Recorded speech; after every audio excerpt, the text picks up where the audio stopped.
Hey, what's up everyone? It's Assad here. Welcome back to the 52 Cards channel. In this video, I'm going to be explaining the one-way design principle when it comes to cards and how magicians can take advantage of it to strengthen their magic and to simplify the handling so that you don't need to use as much sleight of hand. Before I get into the video, I just want to say a massive thank you to all of you who supported the Waves playing cards on Kickstarter. We launched the project a few days ago and it was funded in just a few minutes. It's just been an amazing couple days. We're currently at over $150,000 in funding from thousands of backers. Super grateful, and I'm so excited to make this deck of cards a reality and getting them in your hands. Part of the reason I wanted to make this video now is because the Waves playing cards does actually have a really good one-way design feature in it. But even if you didn't support this deck and you don't plan on getting it, chances are you probably do have a deck in your collection right now that also has a one-way design system. So you're going to be able to apply this information right away. That being said, there is a couple weeks remaining for the rest of this Kickstarter project. If you still want to support it and claim these decks, link will be down below, and I hope to see you on Kickstarter. Let's get into the rest of the video and let me break this whole one-way design principle thing down and explain exactly what it is. All right, I have pulled out a few different decks of cards here to help illustrate what this one-way design principle is all about. So basically, a one-way deck is a deck design that is not symmetrical.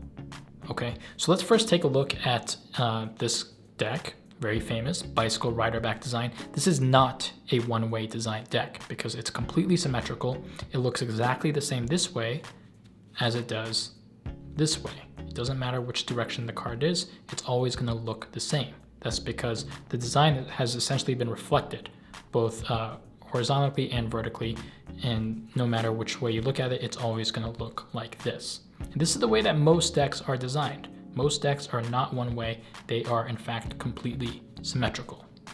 Okay. The next example we're going to look at is this random M&M deck that I found. Not sponsored, but this is an example of a deck that has a very obvious one-way design. It looks this way, and it looks like this way.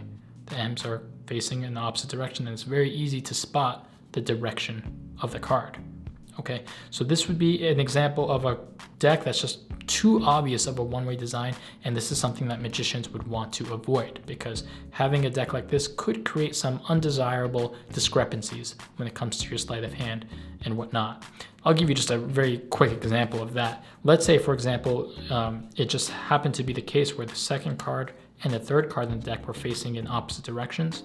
Well, now if you were to do a double lift, as you do the lift, in the beginning, what appears to be the second card of the deck is facing that way. And then when you complete the lift and you push off a single card, well, now that second card is facing the other way. And I don't think the spectators would consciously observe that, but on a subconscious level, they may in fact notice a weird discrepancy and that something is off. They won't know exactly what's off or what's fishy, but something doesn't look right. So that's just one example. There's plenty of other examples of where having a deck that's very obviously one way could make your sleight of hand and magic weaker. The next example is another very famous design. This is the Tally-Ho Circleback. And word on the street is that this actually is a one-way design deck. But I have looked at this thing for like an hour and I can't quite seem to find it. There's a lot of intricate details in the design, and I haven't spotted what makes it one way. If anyone knows, leave a comment down below because I am curious. But this would be an example of a one-way design deck that's so subtle that it renders it kind of pointless. And, you know, it doesn't help magicians in any way.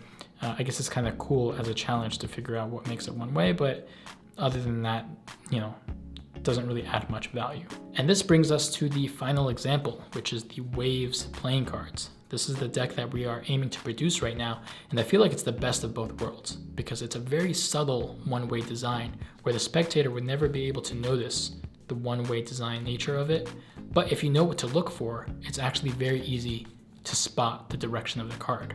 And magicians can take advantage of this as it helps clean up the handling for various effects, and it allows you to locate a key card very easily and eliminates the need for sleight of hand in many cases.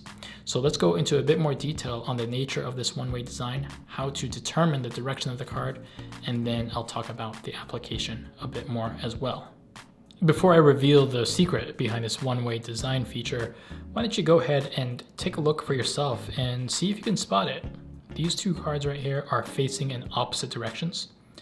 And I'm just gonna let you look at it for a few seconds here and see if you can notice anything that differentiates them.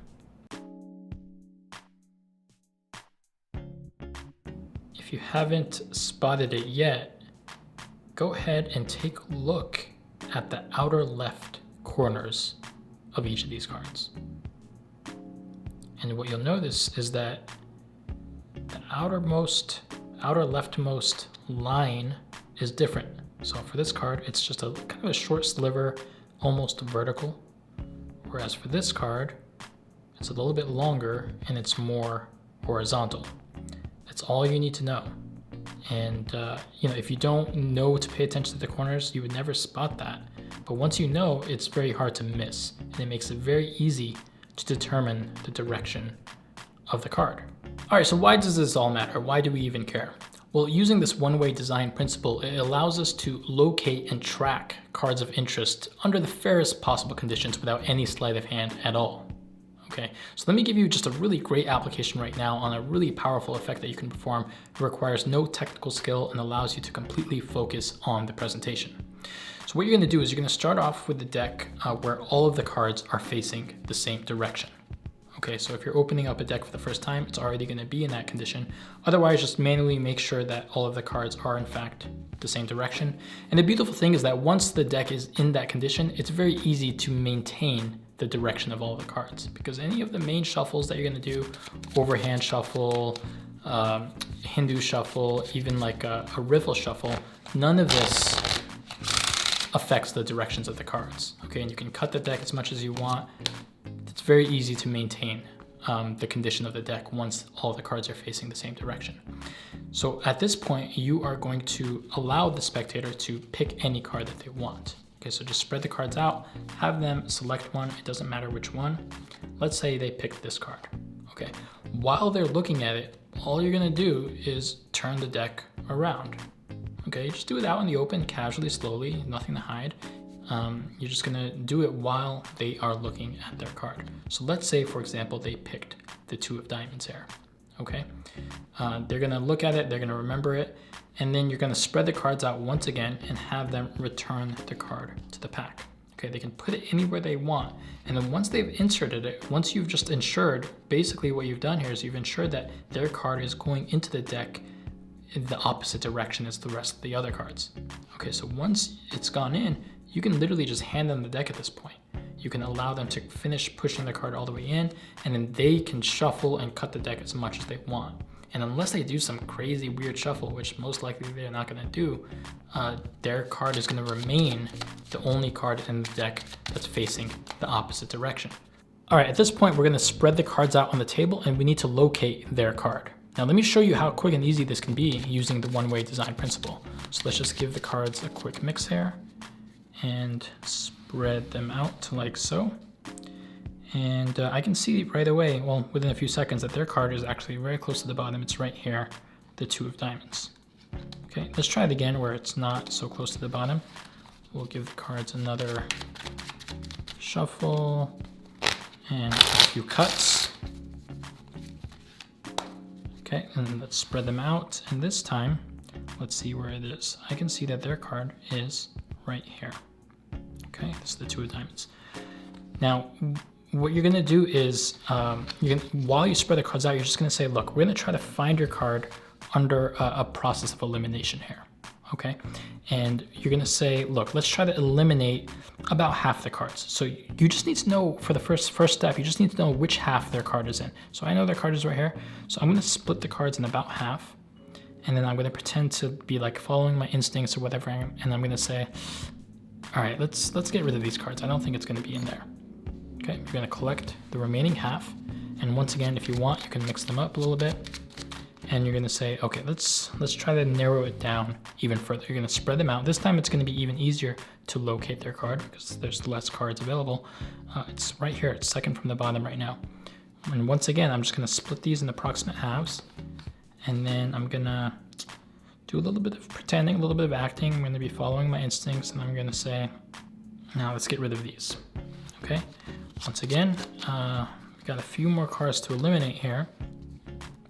and I can see that their card is right here. So I'm gonna break it in half, and I'm gonna eliminate the packet that isn't in theirs. Eventually what we wanna do is we wanna end up with just 4 cards. Okay, so one more time, say let's just eliminate a few more cards here. Let's get rid of these until you only have 4 remaining, one of them being their card, of course. And at this point, you're gonna do what we call a Magician's Force. It's a bit of verbal equivoque, which is really powerful. So we're gonna spread all 4 cards out, and I can see that their card is right here. Okay, this is the 2 of diamonds. So I'm gonna ask them to help me out for this last step. And I'm gonna say, okay, I need a little bit of backup here. Just point to any 2 cards. Okay, and it doesn't matter what they choose. Let's say, for example, they picked this card and this card, or they pointed to these 2 cards. You're gonna say, okay, well, let's get rid of those as well. Now, instead, let's say one of the cards that they pointed to was actually their card. So let's say they point to this card and this card, in which case you're gonna say, okay, let's keep those and let's get rid of these ones. Doesn't matter, you just do whatever you need to do to keep their card on the table. Okay, and then you do it one more time. You say, okay, just point to one card. And if they point to this card, you say, okay, let's get rid of that one. If they point to this card, which is their card, you say, are you sure that's the one? Okay. And then you build up the reveal. You say like, yo, you shuffle the cards, you mix it. You know, we've just been eliminating cards. You made the final decisions. Turn the card over. Boom. It's the card that they picked. Really powerful, really fun way to find a selected card under the fairest possible conditions. All right, I hope that explanation and application for the one-way design feature was helpful. I'll probably make at least a few more videos talking about various applications of this system in the near future, so you can stay tuned for that. Once again, if you are interested in supporting the Waves playing cards on Kickstarter, there'll be a link down below. I would love to have you as a backer, and looking forward to getting these cards in your hands. That all being said, that's all for now, and I will see you in the next video. Peace.